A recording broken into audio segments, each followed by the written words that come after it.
Rob Gelb, you are the CEO of Vālenz, and I really appreciate you sitting down with me today. You guys are presenting the conference here with, obviously, True Captive is the host. So tell me about that relationship and kind of what it means for you to be a presenter of the conference as well. Yeah, first of all, Spencer, I'm so happy you're here. Well, I'm happy you're here, man. I am so happy you're here. This is so much fun to get you out on the road. I mean, we're overlooking from the 35th floor here in Oklahoma City. I mean, what a view, what a venue, what a lineup. And that lineup includes myself and my good friend now, David Voorhees. I mean, David and I kind of accidentally met each other about 18 months ago in this industry. Mm-hmm. We started talking about where we saw the business going, the need for alternative options for mid, small size employers. And something just clicked. Mm-hmm. And so we are active now together in working partnership approaches when somebody wants to open up a captive or add to a captive cell, giving us the opportunity to be that overlaying medical management solution set, coupled with a TPA partner that we could select or they could select, coupled with a pharmacy solution that makes sense based on what that group is. So that's really how we got together, and we're active together. We have our teams working on a consistent basis. And when I got the call and he said, "Hey, I'm thinking of doing this," I said, "All right, I'm with you. Let me lay it out for you. I want to own this with you." Yeah, that's very cool. And what I love about David is I obviously met him this past year. He was a podcast guest as well. Rachel Strauss was the one who got us in touch in the first place. But what I like about David is, I was here in town, or I was in Kansas City last week for business. Had a chance to sit down with David there. Glenn Fisher was at the meeting as well. David's almost like this connector. He's a master at finding the people that fit well together. The solutions could be complementary, in bringing them together to have conversations, which I think is obviously what we're doing here today. And I think, Rob, you and I have had a shorter tenure of relationship, but I think there's obviously a kinship between you and I, and I appreciate kind of the approach you take to your business. So let's talk about, first, before we get into Vālenz, I do want to talk your talk track, right? Yeah. As you're preparing for a conference and you have 10 minutes or 15 minutes or 45 minutes, I know you obviously probably have different subjects tailored to that audience or tailored to that allotted time. But talk to me about what you plan to speak on today and where it fits within this ecosystem, which I think is a word that you guys utilize, within the ecosystem of today's conversation as well. Yeah, thank you. It's interesting. We talked before all of this. Obviously, we were having a little off-script chat, and relentless preparation, right, is the key on all of this stuff. For today, I'm going to incorporate a little bit of humor and a little bit of my own personal journey to get to Oklahoma City over the last 48 hours, because it's been an interesting ride. But it has a connection point to really being flexible and agile, looking at other options that you might not have thought about before. And I think it's kind of a statement. There's a narrative that aligns with life and with benefits. Yeah. So I'm going to make that connection. I'm going to spend probably more time than people might think you should talking about culture, and talk about the culture of our company and how that demonstrates itself in what we do and how we do it with and for customers and partners. And then I'm going to spend the last 10 minutes probably getting a little bit deeper into some of the solutions that are out there, some of which we offer, some of which we can partner with, to really get this mid to small sized employer group excited about the options available to them than accepting a 23% rate increase from Cigna. Yeah. Well, I love the fact that you're starting with the relatable, you're starting with the travel problems, you're starting with the human element, and eventually we're obviously going to get into the meat of the conversation. I try to follow a similar pathway with the podcasts that I do in long form. It's like humanize the person sitting across from you. Yes, I want to talk about your solution, but I want to know about Rob before we get into anything else, because that's as, if not more interesting than obviously the business side of it. But they're also infused together. They're one and of the same. What you bring to the table is you, as well as the solution that Vālenz brings. But I know that employee culture is paramount to you. So I've discovered, and what I really like about you is you have this yes and mentality to your culture and your employee. For those of people that don't know, tell me what yes and is in the improv world, and then how you bring it into your company. Absolutely. So I wondered when I would finally introduce my wife into the conversation. Yes. Because she's, right, so... It's only a matter of time, right? It's only a matter of time, because most of the great things that I've done and most of the things that make sense in my life are tied to something she's helped me with. And this journey getting here, by the way, has a connection point to that. But my wife knows that I love comedy. She wanted to learn improv.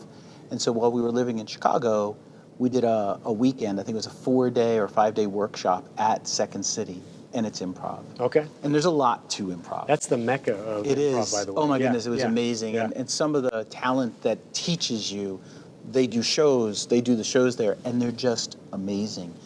What people may or may not know, those that are familiar with improv will know the phrase yes and. Those that aren't will learn it quickly. No, but, and however don't exist in improv. And because they're negative, they have a connotation of deflation and drawing energy out of a room. What you're trying to do is create energy, right? You're trying to bring energy and push it into the audience. Yes and allows you to do that. And so if you and I and others, if David were here, the three of us were doing a skit, and somebody said, okay, I want to talk to you about being at the top of the Empire State Building when King Kong showed up, right? That's the script you have, that's the setup. You're going to start. And where you leave off, yes and. Yes and. And I grab it from you, and I do something with it. And then I hand it off to David, yes and. And by the end of it, we collectively have done something with our minds and our thought process to create a story, and we didn't have any negative. We left our minds open to the possibility that we could do something cool with it. Yeah. That's what yes and does. And it manifests in our business in almost every aspect of what you see us do. Well, so give me maybe an example, right? Because we talked about earlier, your employees are everything to this organization, right? Making sure quality of life is high, making sure people are happy, making sure they're supported, because the mindset is if you build inside, then the outside will take care of itself because the people representing you are happy to do so, right? So that yes and as an application to the actual business itself. Do you have any maybe examples? Or, yeah, I would love to hear one of those. Our best product that we've put out into the marketplace in the last 12 months, our access assured, guaranteed payment, RBP alternative solution, was a yes and development process. It's amazing. Yep. It was a yes and. We were talking about we really don't like the ways that RBP have instituted in the space. It feels very punitive to everybody that's involved.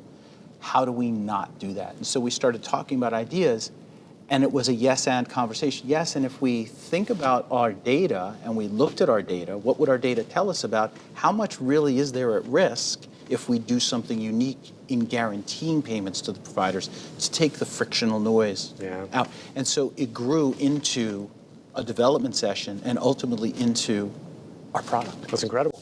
Yeah. And the inverse of that is, no, or I don't think that'll work, or that's too lofty of an ideal. Yeah. And then it just kills things right there. It's so a whether it's buzzkill. improv or within a company, then it's a total buzzkill. So that's a nice segue though into the solution itself. I want to give you a couple moments to talk specifically about what you guys do, what you do well, and what you guys bring to the table within the conversation today, and then also for employers. Yeah, so our perception, both speaking with, working with, and seeing the dynamics of what are happening in the space today, employers really want an enterprise that is agile and building something. So this idea of custom isn't how I would call it. I don't want people to think we're building one-off unique custom solutions for every.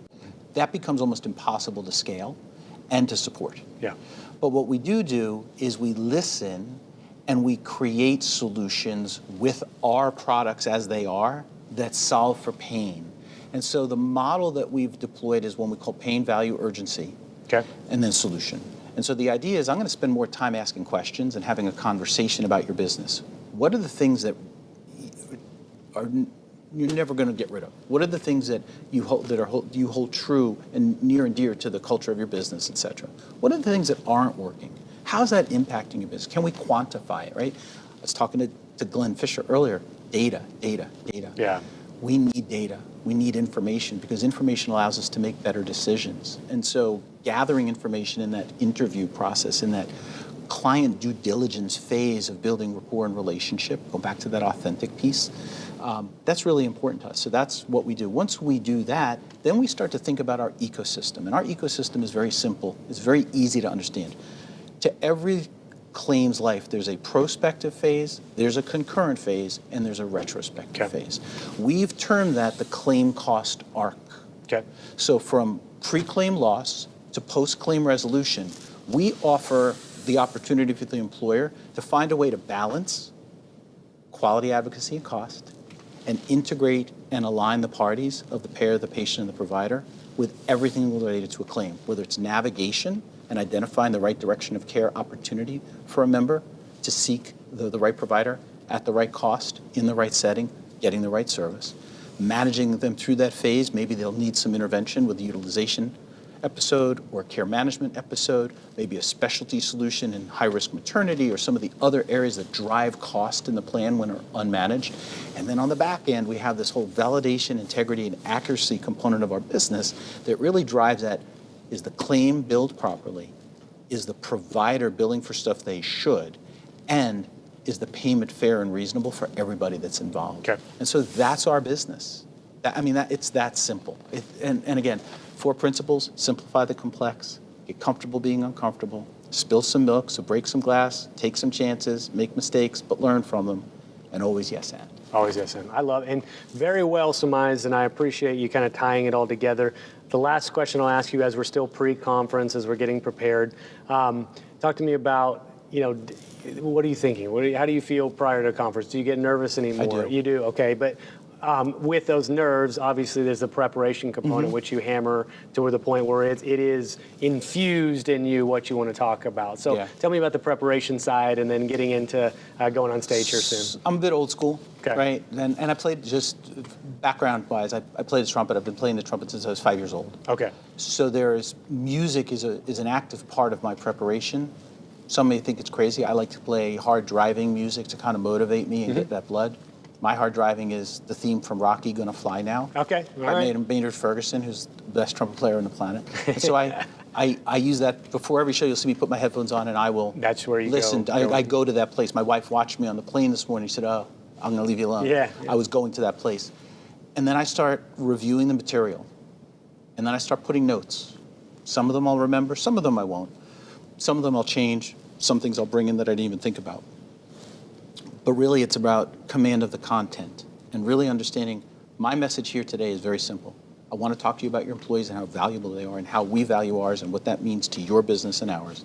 And then I want to talk to you about how that manifests in the way you should be approaching benefit design, benefit selection, and how you should be thinking about your business in the future with all of these different things that are happening in our universe today. The Great Resignation is changing the face. It's no longer a workplace, it's a work face. It's changed. Okay. And so those are the types of things that I prepare for. And I try to bring different concepts, so talent density. Marshall is going to be talking about health literacy.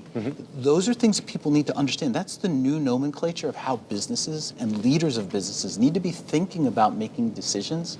And I think the most important thing is do everything in pencil because it's going to change. And if you're not thinking about how you have to be prepared to change, it's not going to work. Yeah, I think even just in that preparation process, just simplifying your notes, simplifying it down into keywords, obviously finding the core kind of crux of the things you want to talk about in what order, but then between those lines is where your expertise and your experience fills those things in. So, Rob, I'm very excited to get to see you today. Very excited to actually finally meet you as well, which is always fun to do so. So, I appreciate you sitting down with me, and I'm looking forward to hearing the talk later on. Thanks, Rob. You're a good man. Thank you. You too, man.